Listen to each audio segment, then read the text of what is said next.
Кыргызстанда атайын системага 1 миллион 11 миң унаа катталган. Аларда жыл сайын ар бирине салык төлөнөт. Салык кызматы эскерткенде 1 сентябрга чейин төлөө убактысы коюлган. Көпчүлүк айдоочулар төлөгөн, бирок арасында кечиктиргендер да бар. Учурда жол кайгыл кызматы менен биргеликте текшерүү жүрүүдө. Салык кызматынан бизде ушундай рейд жүрөт эле чогуу биргеликте.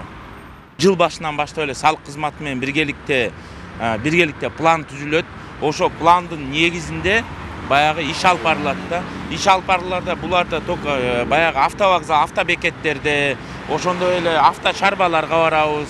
Акыркы аялдамаларга барып түшүндүрүү иштерин жүргүзөбүз да, профилактикалык.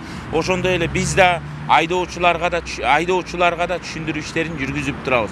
Салык унаанын кыймылдаткычынын көлөмүнө жана жылына жараша чыгат. Орточо эсеп менен 500 сомдон башталат. Бирок айтылган мөөнөттөн кечиксе айып пул салынат. Жеке жактарга 1000 сом болсо, юридикалык жактарга 5000 сом. Бүгүнкү күндө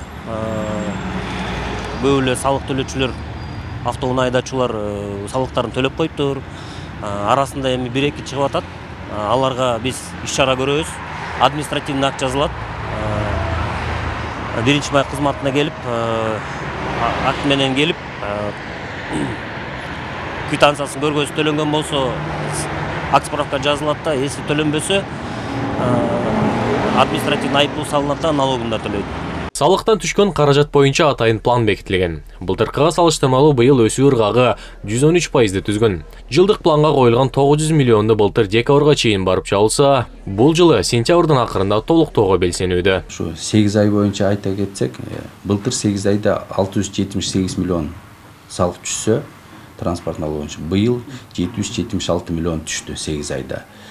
Бүгүнкү күндө 2 күндө жумуш күндөн баштап көчөмүккө чейин дагы 105 миллион сом түштү. Бул эми баягы гайлер менен чогуу чыгып иштеп аткан эмеси. Буюрса баягы жылдык план бар 9-7 миллион дегенди. Былтыр ошо 9 миллионду биз жылдын аягына чейин барып чапканбыз. Быйыл ушу сентябрь ичинде жабабыз деген пландарыбыз бар. Учурда каладагы 4 районда тең текшерүү жүрүүдө. Бул жылдын аягына чейин созулат. Ал эми айдоочуларга унаага болгон салыгын салык кызматынын сайтындагы жеке кабинетинен жана мобилдик тиркемелер аркылуу төлөсө болот. Асылбек Байлиев, Элдер Анарбеков, ЛТР, Бишкек.